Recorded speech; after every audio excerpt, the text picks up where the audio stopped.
Ang mga Duterte, pamilya na nanggaling sa Mindanao, napakalayong isla mula sa Luzon. Hindi natin aakalain na sila ay mapupunta dito sa Luzon at aabot din sa Visayas. Aminin nating lahat na nakilala natin ang Mindanao bilang isang delikadong lugar at puno ng terorista.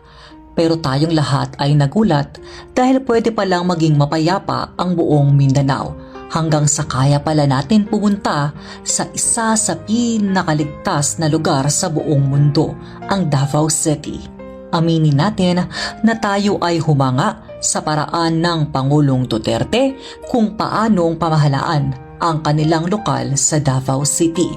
Tayo ay bumoto at hiniling natin na ang si Tatay Digong ay mamuno sa ating lahat at tayo ay nagulat sa kanyang malasakit at sa kanyang tapang, sa kanyang tunay na pagmamahal sa ating mga Pilipino.